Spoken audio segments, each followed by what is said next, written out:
سب سے پہلی رسم جو ماہ شعبان کے حوالے سے معروف ہے وہ سیدنا اویس قرنی رحمہ اللہ کی ایک داستان اور ایک کہانی ہے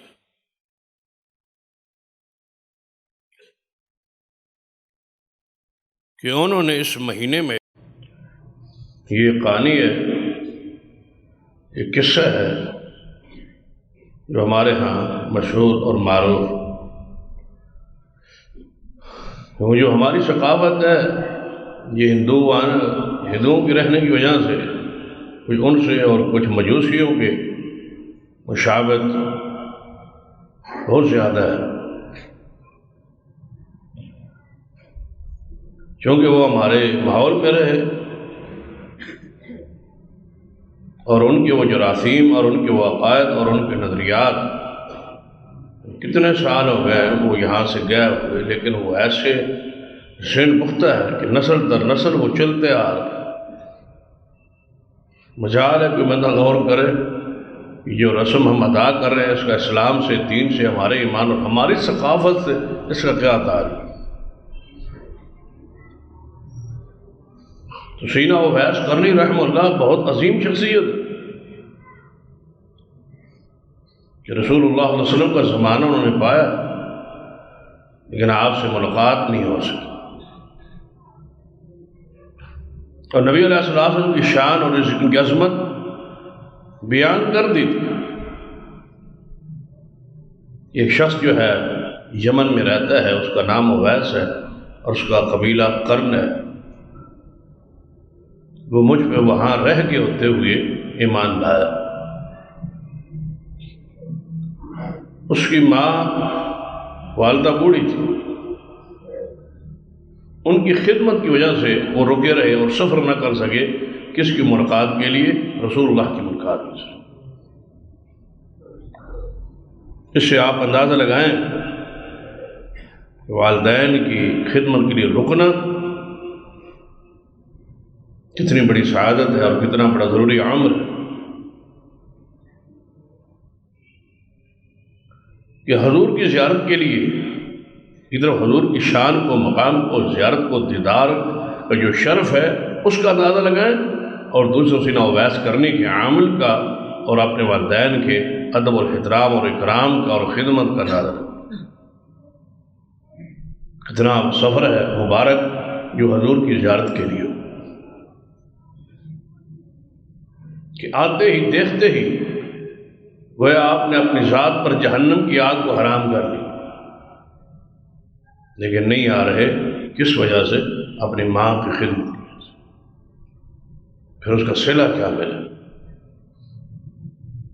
اس کا مقام کیا ملا، درجہ کیا ملا کہ اللہ تعالیٰ نے ان کو مستجاب و دعوات بنا دیا، جو مانگتے تھے اللہ دے دیتے تھے، دعائیں قبول ہوتی۔ تو آپ بھی اپنے ذہنوں میں باتیں احادیث بٹھایا کریں، کوشش کیا کریں کہ ان پر حسب استطاعت عمل کریں، اور جن کے گھر یہ نعمتیں موجود ہیں ان سے فائدہ اٹھائیں۔ والدین کی خدمت آپ کو مستجاب الدعوات بنا دے، آپ کی دعائیں قبول ہوں۔ ان کی خدمت کو بطور وسیلہ اللہ کے سامنے پیش کیا کریں، یہ بہت بڑا وسیلہ ہے کہ یا اللہ میں والدین کی خدمت کرتا ہوں، میری یہ دعا قبول کر لے، اللہ تمہاری دعا کو رد نہیں کرے۔ ذرا وہ صحیح البخاری کی جو حدیث ہے، وہ 3 بندے جو غار میں پھنسے تھے اور نکلے تھے، اس کا طرف اشارہ کر دیا آپ۔ تو یہ سیدنا اویس قرنی رحمہ اللہ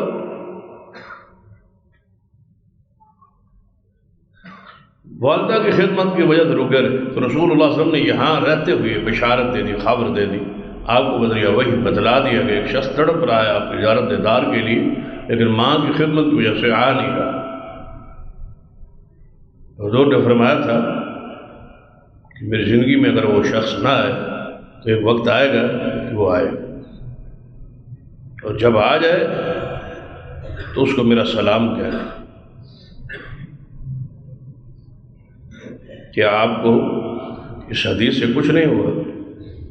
رسول اللہ کیا فرما رہے ہیں کہ وہ شخص جو ماں کی خدمت کے لیے رکا ہوا ہے، جب وہ مدینہ میں آئے اور تجھ سے ملے میرے صحابہ، اس کو میرا سلام کہنا، اس کو میرا سلام دینا اور کہنا۔ ساتھ دوسری بات اس سے بھی کمال، اس سے میری امت کے لیے دعا کروانا، اس کو میرا پیغام دینا کہ اللہ کے رسول تجھے دعا کے لیے کہہ گئے تھے، میری امت کے لیے دعا کر۔ تو امت کو کیا صدقے نہیں ہو جانا چاہیے؟ اس حدیث قربان نہیں ہو جانا چاہیے؟ درود پاک اللہم صلی علی محمد وعلی آل محمد نہیں پڑھنا، جو ذات پر جو آپ کے لیے مغفرت اور نجات کے کتنے اسباب پیدا فرما گئے، کہ میری امت کے لیے اسے کہنا کہ وہ دعا کرے۔ کیونکہ سینہ اویس کرنی موضوع نہیں ہے، وہ کرنا اس سے بہت ساری باتیں اور بہت سارے نکات ہم اس کا ذکر کرتے آگے چلتے ہیں، لیکن ایک پوائنٹ ذہن میں رکھ لیں کہ کہاں رسول اللہ کی شان اور کہاں اویس کرنی مقام کوئی جوڑ ہی نہیں ہے، کوئی تقابل ہی نہیں ہے۔ حضور کسے کہہ رہے ہیں کہ میری امت کے لیے دعا کرو؟ افضل مفضول سے دعا کی خبر دے رہا ہے۔ محمد مصطفیٰ صلی اللہ علیہ وسلم افضل ہے، مصطفیٰ صلی اللہ علیہ وسلم افضل ہے۔ یہ مت کہا کرے فلاں افضل ہے تو اسی کی دعا قبول ہوگی۔ کبھی کبھی افضل مفضول سے دعا کروائے، بڑا چھوٹے سے دعا کروائے، استاد شاگرد سے دعا کروائے، باپ بچوں سے دعا کروائے۔ عبداللہ بن عمر کے بارے میں آتا ہے جب افطاری کا وقت ہوتا تو گھر کے بچوں کو اکٹھا کر کے افطاری سے پہلے دعا کرتے۔ تو یہ بھی ایک گھر میں روحانیت کا ماحول ہمارے گھروں میں ہونا چاہیے۔ تو نبی علیہ الصلوۃ والسلام نے فرمایا اس سے دعا کروانا، اس کا نام اویس ہوگا، اس کے باپ کا نام عامر ہوگا۔ یہ ساری باتیں حضور یہاں وحی کے ذریعے صحابہ کو بتلا رہے، اور پھر یہ سیدنا عمر کے زمانے میں تشریف لے آئے۔ حضور کے زمانے میں نہیں آ سکے، صدیق کے دور خلافت میں نہیں آ سکے، سیدنا عمر کے زمانے میں۔ تو آپ کہاں کرتے تھے؟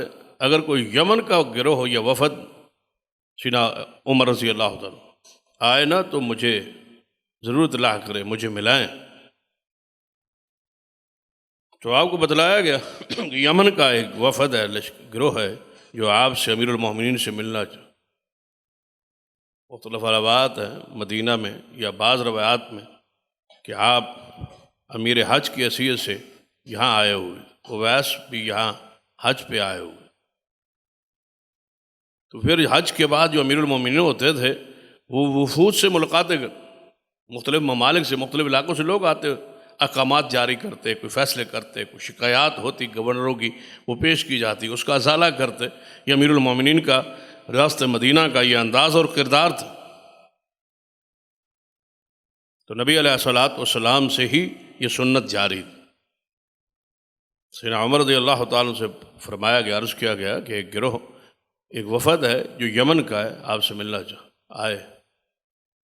تو آپ نے فرمایا تم یمن سے آئے ہو؟ جی ہاں۔ تم میں کوئی اویس نامی شخص ہے؟ اس نے کہا جی ہاں، ہمارے اندر ایک اویس نامی شخص ہے۔ سارا وفد ایران تھا، امیر المومنین کیوں پوچھ رہے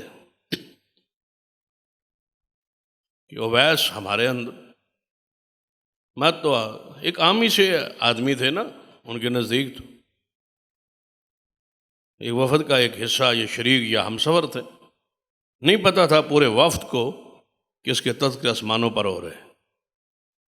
بعض گمنام بندے ہوتے ہیں جو اللہ پر قسم اٹھا لیں تو اللہ پوری کر دیتا۔ کچھ بندے ایسے ہوتے ہیں ہر معاشرے مرقام میں جنہیں معاشرے میں حیثیت نہیں ہوتی لیکن درجات آسمان پر ہوتے ہیں۔ اگر ایسے بندے کوئی غریب فقیر اور مسکین بعمل سی العقیدہ کتاب و سنت کے اعمال کے پابند اگر دیکھیں، صرف مال اور دولت کی وجہ سے انہیں حقارت کی نظر سے نہ دیکھا گیا، ہو سکتا ہے وہ مستجاب و دعوات ہو سکتا ہے وہ گمنام لوگ اللہ کے ہاں کتنا درجہ رکھتے ہو۔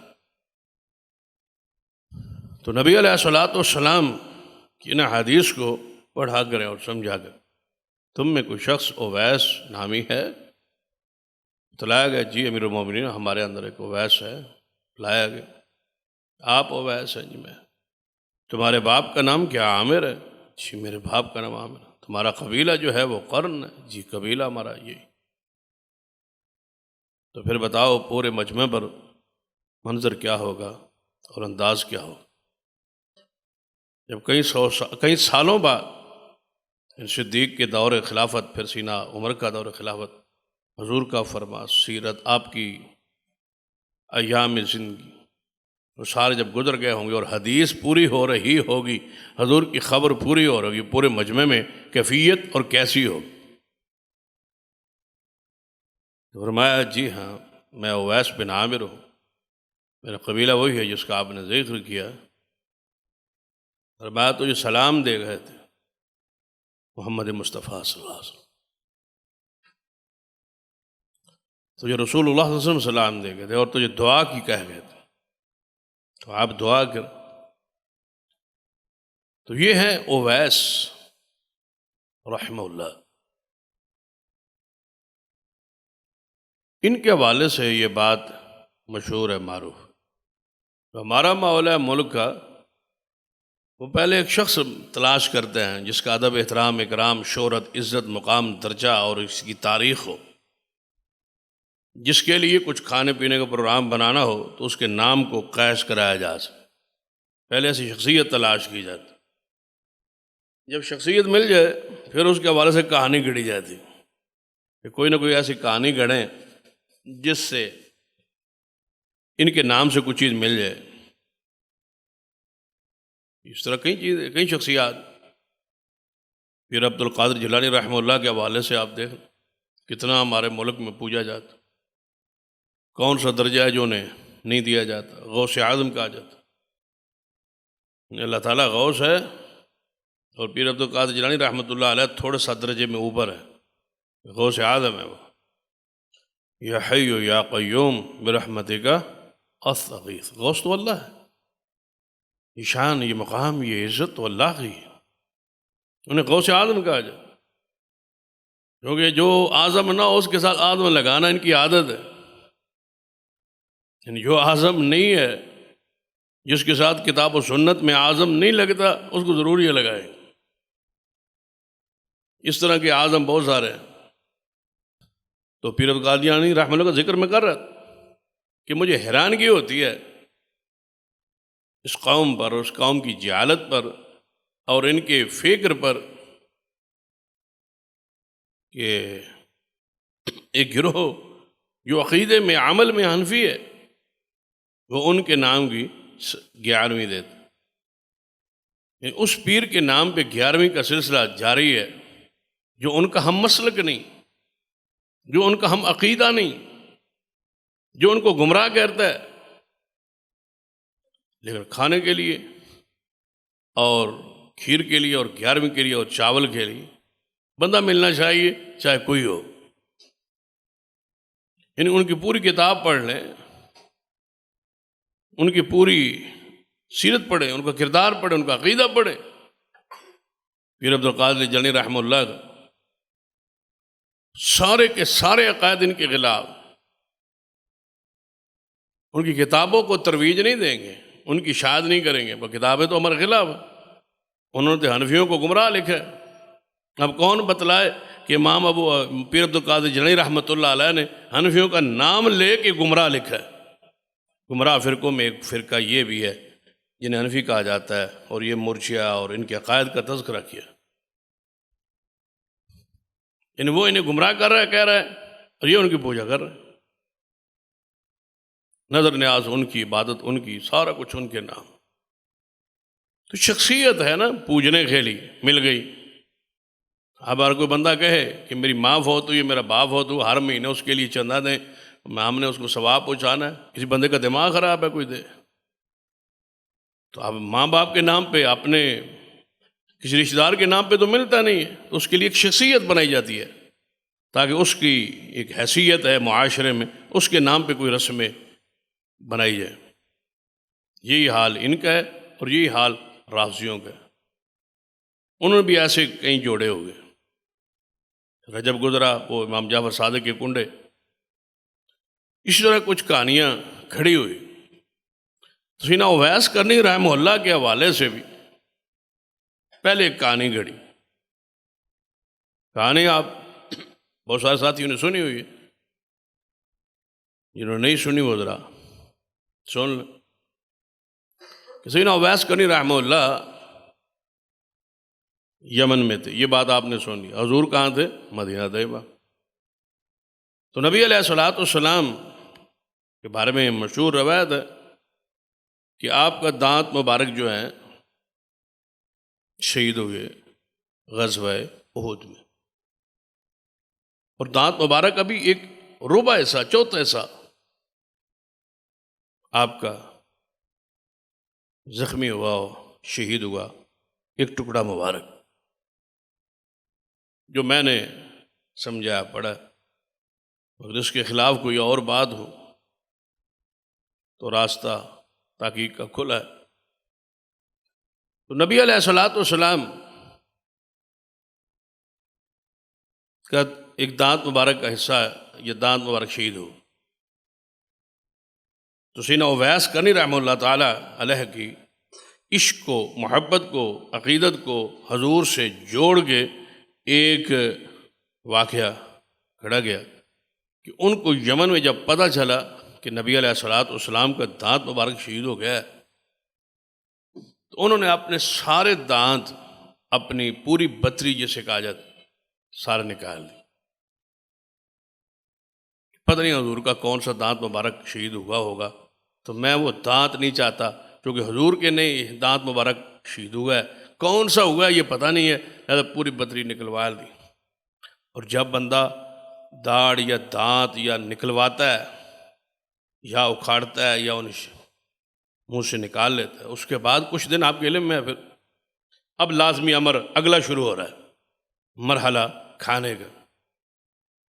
کیوں جب بندہ دانت وہ نکلوا لے گا تو پھر کچھ دن تو بندہ روٹی نہیں کھا سکتا، جب روٹی نہیں کھا سکتا تو پھر نرم غذا کھائے گا، جب نرم غذا کھائے گا تو پھر جو کہ اب بنانے والے کہانی کے ساتھ مولوی تھے، تو ان کا تعلق جوڑ جو کہ حلوے کے ساتھ، انہوں نے پھر جوڑا کہ وہ حلوہ کھاتے ہوں گے، تو لہذا حلوہ پکانا چاہیے۔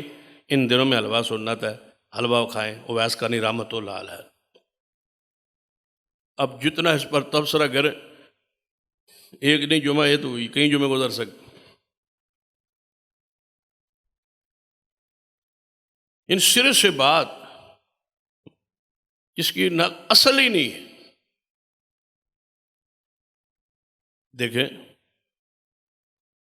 کہ حلوہ شعبان میں پک رہا ہے، غزوہ احد شوال میں ہوا۔ بس جس واقعے کو آپ نے بیس بنایا، بنیاد بنائی ہے، غزوہ احد جہاں دانت مبارک کا حصہ شہید ہوا ہے، یہ دانت شہید ہو گئے ہیں، اس کا وہ تو شعبان نہیں ہے، وہ تو شوال ہے۔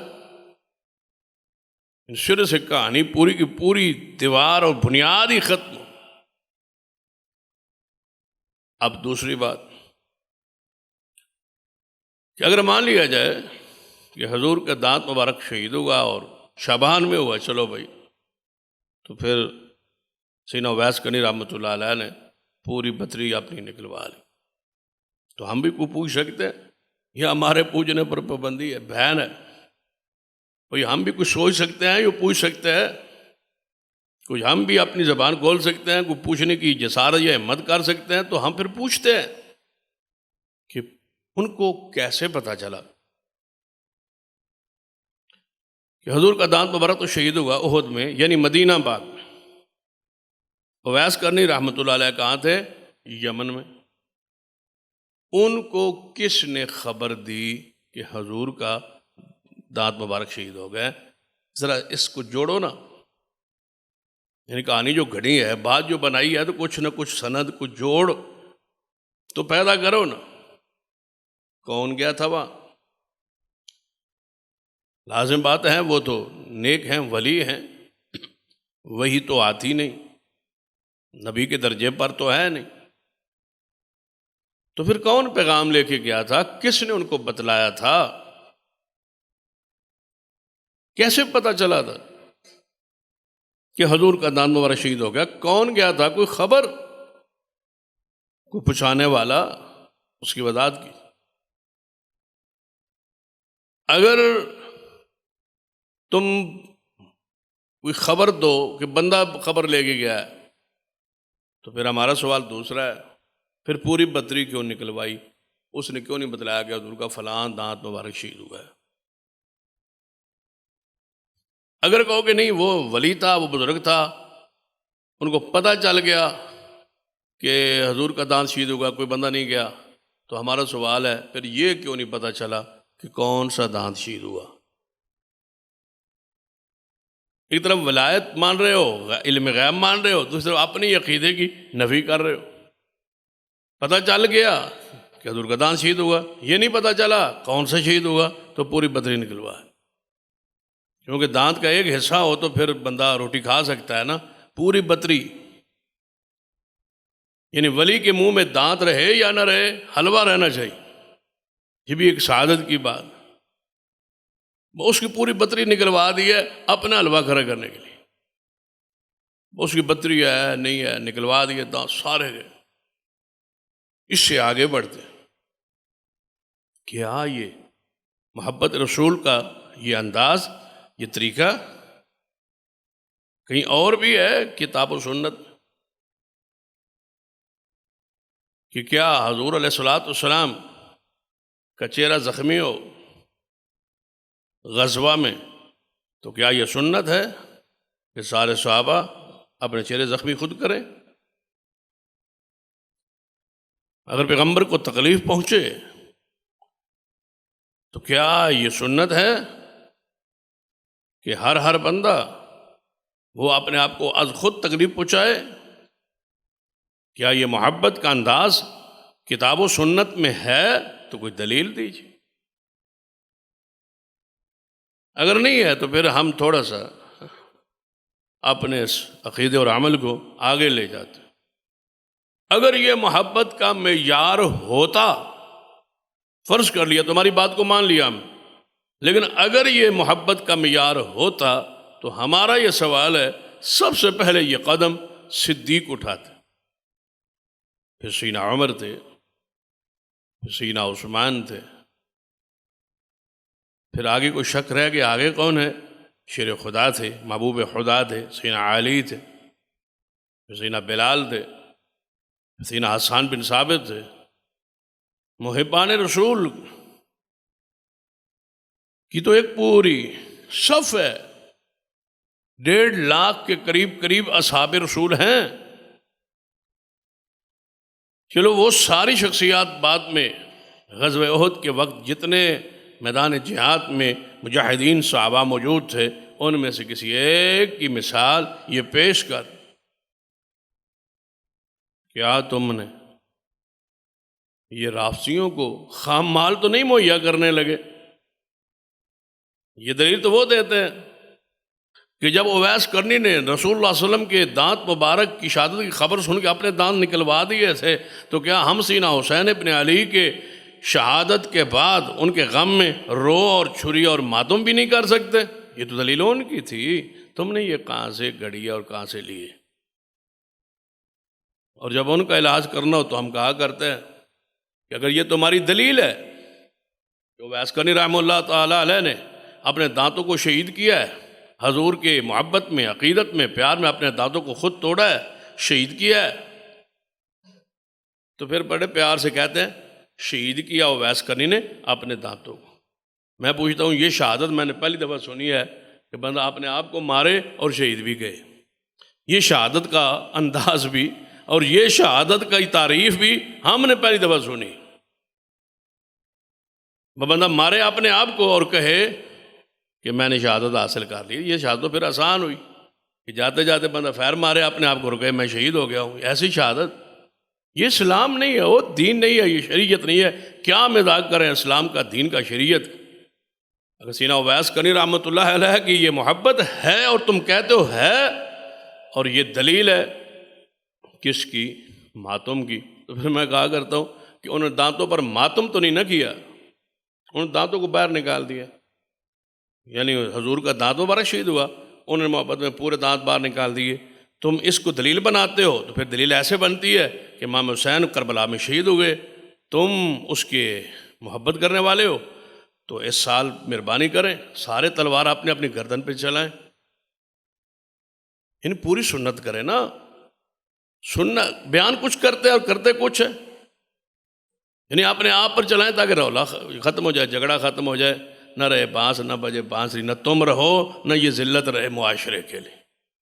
اللہ سے ڈرو.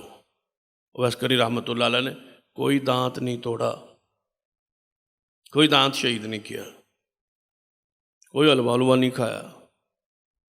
سرے سے انج سمجھو بس سرے تو عشق ہے ہی کوئی نہیں. یہ ہے ہی نہیں جس کو جوڑا گیا ہے حلوے کے ساتھ. کچھ نہیں ہے، اسلام میں نہیں ہے، دین میں نہیں، شریعت میں نہیں ہے. اور اللہ کا شکر ادا کرو جس نے کتاب و سنت کا صحیح منہج اور عقیدہ آپ کو دیا ہے. اللہ کا شکر ادا کریں. ورنہ بڑے بڑے پڑھے لکھے لوگ تیاری کر رہے ہیں، انشاءاللہ ہم نے حلوہ کھانا ہے، تیاری ہو رہی ہے.